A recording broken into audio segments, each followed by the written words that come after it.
My fucking gas has gone, so I've got no heating in the workshop. We're in the middle of fucking the wind. The fucking wind. It's unbelievable, the fucking wind. Oh, Jesus. It's so cold and it's so windy and it's fucking hell. Rah! You know I love my cheap guns. You know I like doing things on a budget. And you know that where possible, I don't like to spend too much of people's money. Unfortunately, sometimes that's not possible, but, you know, it's where I can. I don't like to spend too much money. And it gets me thinking about all the things you can do. Like the boys who go out and they buy themselves a fucking TM VSR 10. And you go, right, okay, so you've bought a gun that is, what, 250 quid, I guess? And then you take out everything from the inside. Literally, the only thing left of the gun, is the mag release button, the mag, the stock, and of all of the fucking VSR 10s, the TM has got the cheapest, worst fucking stock. The SEMA is beautiful. Get that one. I digress. The barrel, perhaps, and sometimes the receiver. Everything else gets ripped out, and you've just literally, you've just... Why did you do it? You could have gone and bought a 60 quid gun and done the exact same fucking thing and got the same results. Like, why would you do this? Well, that's kind of what I'm doing today, but I'm going to do something a little bit different. I'm going to do some builds and do some comparisons. I love this. I love it. I fucking love it. I fucking love it. I didn't think I'd like the AMD 65. Every picture I saw of it, I thought, oh my god, how uncomfortable must that be? And the stock, could you imagine firing it with that stock? How uncomfortable must that fucking be? Then Golden Eagle released them in full metal flavour like this. And I thought, yeah, well, it's cheap. It's very cheap. I get things at trade price, obviously, but I got one in for myself and I instantly fell in love with it because actually it's comfortable. It's so comfortable to fire and it's not unwieldy. If you want to keep it tucked in like that, literally, this is so fucking comfortable.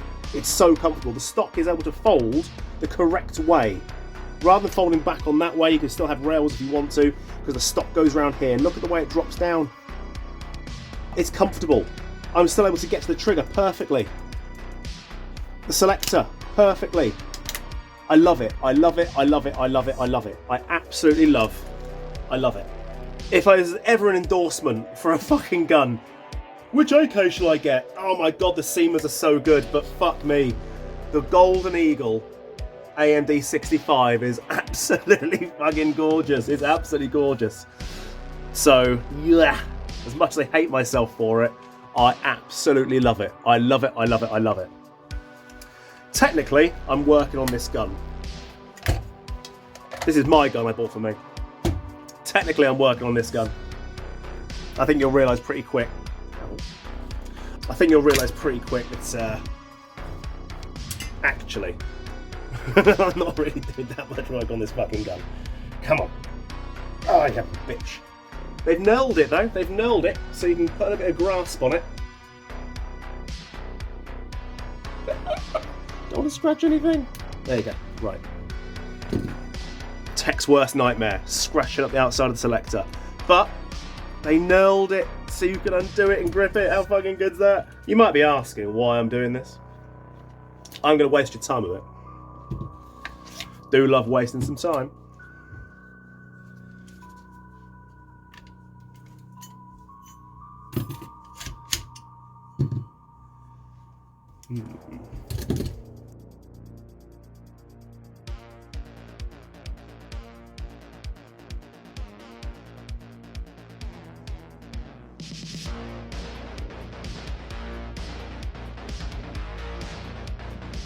Here's one for free.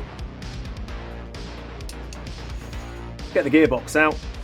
That's how far you got to go. A little bit annoying sometimes, isn't it? But what if? Huh? Whoop! Drag 'em. Huh? See what I did there? So now all I've got to do, that's where it sits. All I've got to do, slide this unit forward, get the gearbox out nice and easily, huh? Cool, right? Easy, like it? Back to what I was actually doing. I want that. Because then I'm going to take that. Apart from this, and that. Yeah, that covers it. Yep. That. Everything else is plastic. Plastic gun. What can I do with a plastic gun, we wonder? These come apart a little bit differently. This is old school.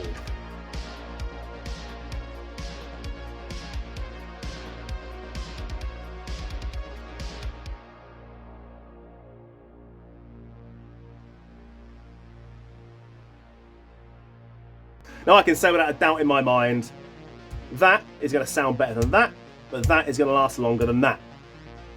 In its current form. But just for shits and giggles, SEMA. Semi.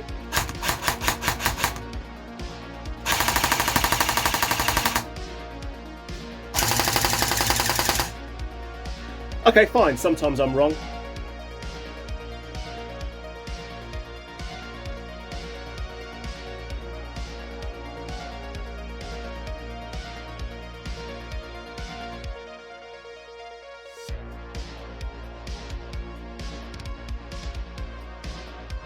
There you go, AMD 65.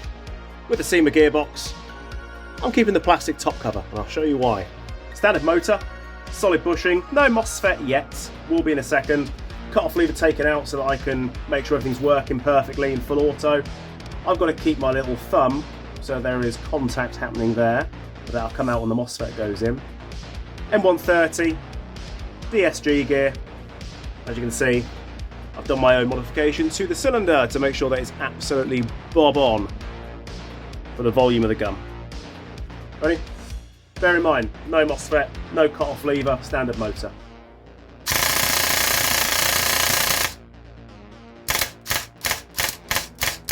Cool, right?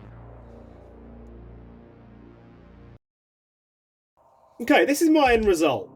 Now, this was by far the most difficult. The problem I had, right? I'm still covered in paint. The problem I fucking had is that I have done quite a few DSG builds, and I have done them more on fucking AKs than anything else I've ever done.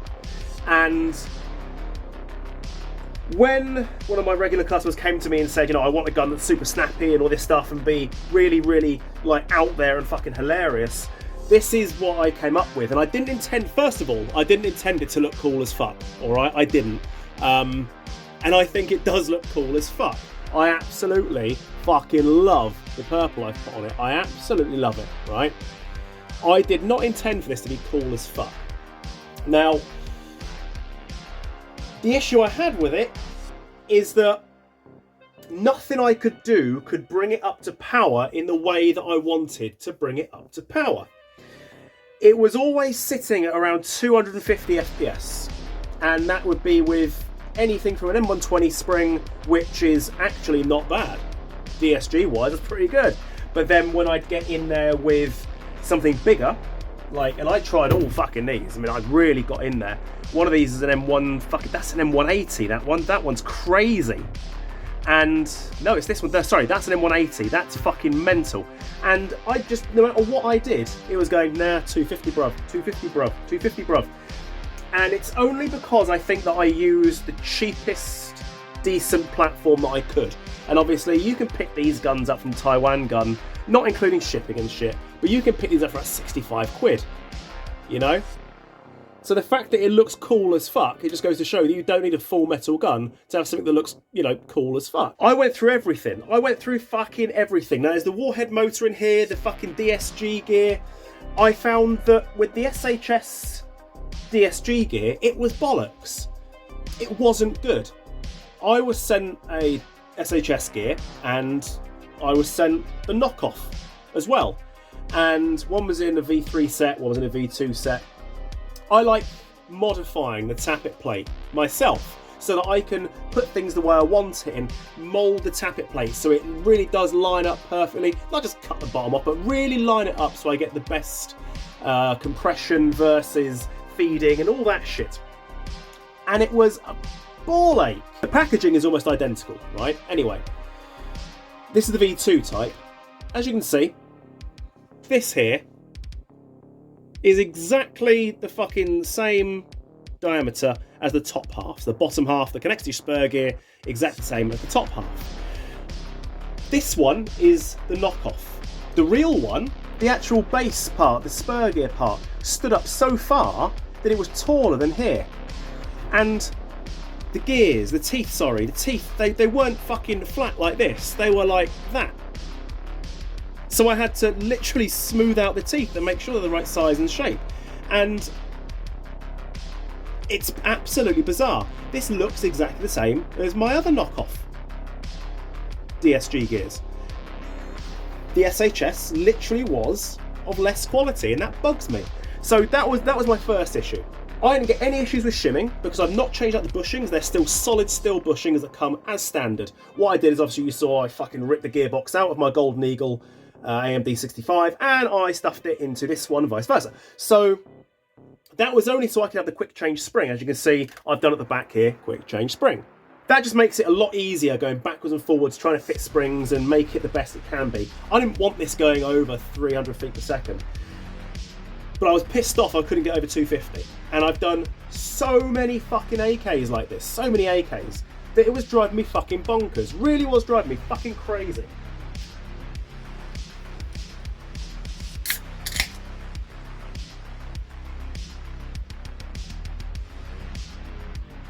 Oh, that's the shit. So, the fact that it wouldn't get to power, I had to try and figure that out. Now, the best way I got this up to power the first time round was actually with this bolt barrel. This is a standard bolt barrel, came out of somebody else's gun. I didn't want to really charge the guy money for this. This is more of a video so I can move on to what I actually want to make a fucking video about. So this was more of a fuck around for me. The guy is going to get something he can use that looks cool as shit. But it's just a little fuck around gun. It's a fuck around gun. But it ended up being more expensive than it fucking should have been, and that bugs me. And the power really jumped up with this bolt barrel, but it's such bollocks quality that, I don't know if you can see it, but all the ammo is just sticking to the inside, no matter what I used. I used some cheap shitty stuff that I got from a wholesaler. I used some of the Warhead stuff. I used some razors. I used some blasters, all different weights and fucking types, and it didn't matter. The blaster 2.5s are green, and I was getting fucking green up the inside of here, and it's like, they're not completely green, but you know what I mean. And it was wearing off inside the barrel. It's like, shit. Over time, that's going to cause clogs. That's no fucking good. That can't be used. So I ended up using a Mad Bull barrel, one of the Black Python ones, and a Mad Bull rubber. I ended up using the original hop unit from this SEMA, and I ended up using the AMD 65 gearbox. Warhead, it's the 27K black motor, and it's a hybrid V3 by Perrin, is the MOSFET. And the MOSFET works perfectly. It's awkward to get in there and set up, but I've not yet found a MOSFET that I do like, that I go, yes, it just goes straight in. And obviously that is not entirely down to the Perrin unit either. The unit just argued a bit with the motor, and then trying to get it in and out of here and finding the gears on the outside, the cogs and shit, not meshing up, and it's rubbing and binding, and so where I think I'm putting the little tiny plastic thing is not actually correct, but only in this gun. And you know, who would spend all this time and money on a 65 quid plastic SEMA? No one does that shit. So no one would have really come into the problems that I would have come into with this build. So I had to keep the barrel length short, and what I discovered is actually, if I don't use a big fat pad at the front of the gearbox, I can actually keep the volume on this pretty fucking good. I prefer a 9-tooth DSG. In all honesty, I'd love a 10-tooth DSG. I've not seen one, but I think a 10-tooth is the way to go. But you're only 2 teeth shy of what I do when I knock off 4 teeth from a normal G&G gear. You know? It's not a lot of volume loss. And as long as you don't mind the fucking piston head and the noise it makes crack as it hits the cylinder head, You don't need, this is literally going to be semi only. It's going to be using this in 3-shot burst, absolute max, but the idea is it's really designed for semi. So the whole thing it was much more of a fuck around to do than I actually thought. It was a lot of hassle. Matching the volume to the barrel, here it is, I've shortened down the barrel because everything's plastic. I mean, I've changed out this to a metal barrel, but everything you see is plastic. The only metal on this is now the stock arms and the shoulder piece. I gave them the metal top cover from my AMD 65. The magazine is plastic. Everything is plastic. It's all plastic. So the paint sticks really well, and you'd never know that is a fucking 65 quid gun. You just wouldn't know it. Flip it upside down, you'll see the charging handles completely hollow, but you'd never fucking know it. And this does now, finally, what a lot more of my full metal fucking builds do. It doesn't matter on the quality. The fact the whole thing weighs as much as a fucking packet of quavers, it's just a nice, easy gun to use. But it was a lot more of a ball ache than I really, really wanted it to be. As soon as Reddit get hold of this, negative airsoft can't do DSG builds. Well, guess what? It's not that I can't do them, it's that people don't tell you when they have problems. People on the fucking internet, they will tell you that everything is always fine and everything pans out fucking perfectly. And as you know, I don't do that. I discuss the problems that I come across. And any decent tech will tell you the problems that he's having while he's doing your gun. Because no one fucking knows everything. I know there's a couple of people out there that do nothing but DSG builds, is what they do. I guarantee they haven't done a hybrid V3 and a fucking DSG SHS with that motor inside a 65 quid SEMA. I guarantee they haven't done it. And trying to keep it at a certain speed and a certain power. Now, the only reason I went ahead and did this fucking gun is because I've got another job to do that is literally for me. And it's not something I'm going to use, it's just a hold my beer moment, right? I'm not seeing, there is a lot of repeatability on the trigger. You'll see in a second, I will fire it, alright? The trigger pull is very, very slight on this. There's almost no play on it. It's very, very tiny. And it fires instantly. But I just don't feel that there is a huge amount of difference between what I do with a set of 13-to-1 gears, regular single sector gear, and a DSG gear. I'm just not seeing it, feeling it. I don't believe it's really, really that level of awesome having the DSG in there. But I wanted to make a comparison. Because if I don't have the comparison, I've got a problem. Because I am about to do one of these horrible things. Triple sector gear. That's what I'm about to do. And that is going to be fun. Because I don't want to do it, basically. But I want to see and prove to myself and possibly help other people understand why it's just not a good idea.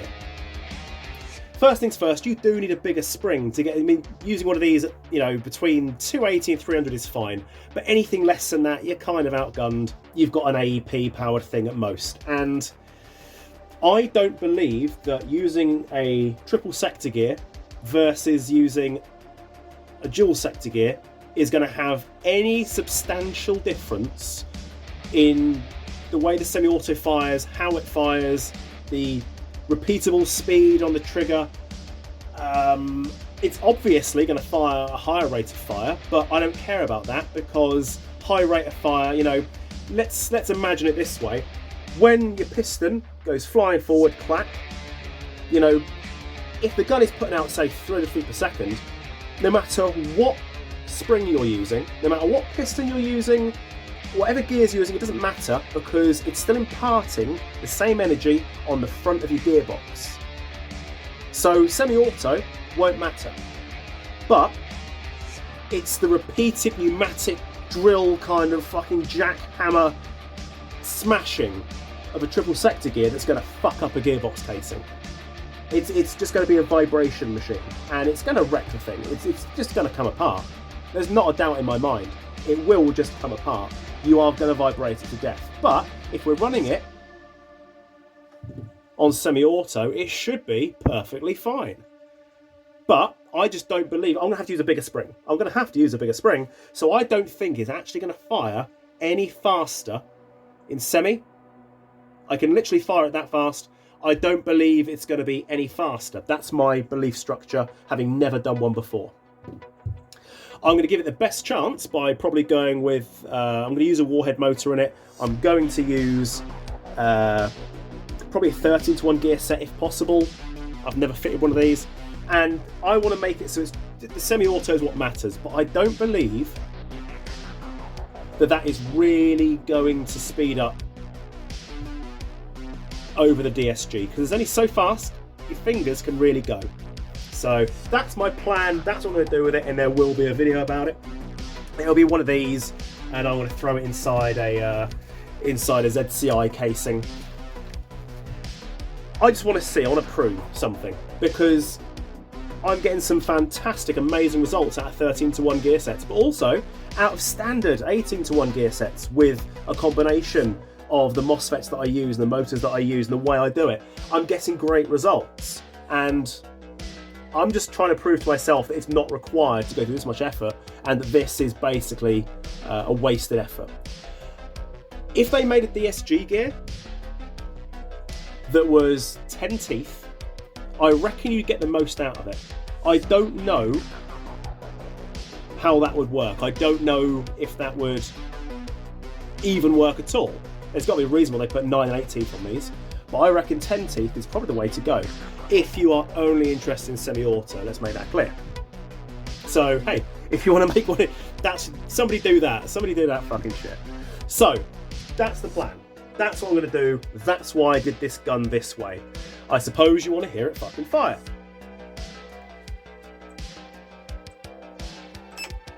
Okay, right. It takes a little while for the motor to recognise the MOSFET, or the MOSFET to recognise the motor.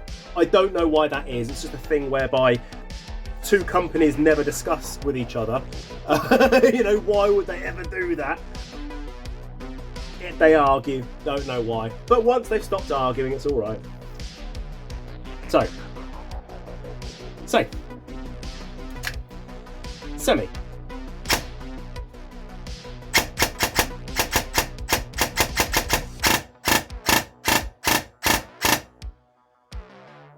It's in there. Now, you'll get better results with a bigger battery. But talking about how much battery will fit inside an AK, you don't get a lot of chance if you want to hold in stock, whether it's under or fucking over or by the side, you don't get a lot of option. And so that is why I've had to go with one of these. Yeah, a bigger battery will definitely get you that bigger trigger response, but you're not going to get it inside this unless you build it into the gun or run it in a mag or something. So realistically, it's a good idea actually. I should have put it in a mag. Fuck it. What I have been doing recently, I didn't bother putting a video up about it. Just side note quickly.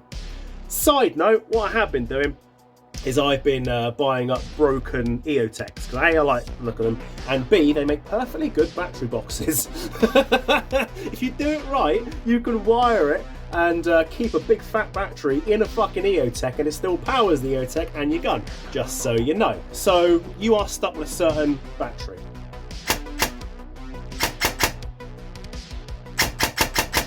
That is a warhead motor. It can pull fucking anything. And it's only an M140 spring in there, it's not huge. And that's putting out, actually it's putting out around 320 something when there's no hop.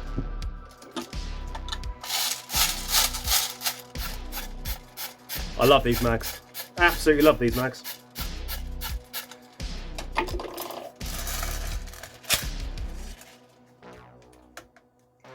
Put to safe. Plug in. I'm angling it up because I'm using a high cap, using the mag that he's going to be using, the plastic mag, and I'm going to be shooting at my nasty infected wank rag. Pretty much the most stupid way to chrono, granted. I've never claimed to be fucking intelligent. 313. So there's your power with the hop set 2.5. You might be wondering why that's on there. I probably wouldn't worry about it. In hindsight, I would have done a normal 13-to-1 gear set, short stroke down by about 5 teeth. I don't reckon I'd have got much more different, results from that, realistically, especially when it's only doing 3-round burst, and we're not looking at doing mental rate of fire stuff. So realistically, yeah, fuck it, shit happens. But I'm about to test the theory. I know I'm going to be right, but fuck it, I'm going to test it anyway. But there you have it. Enjoy the cunt gun.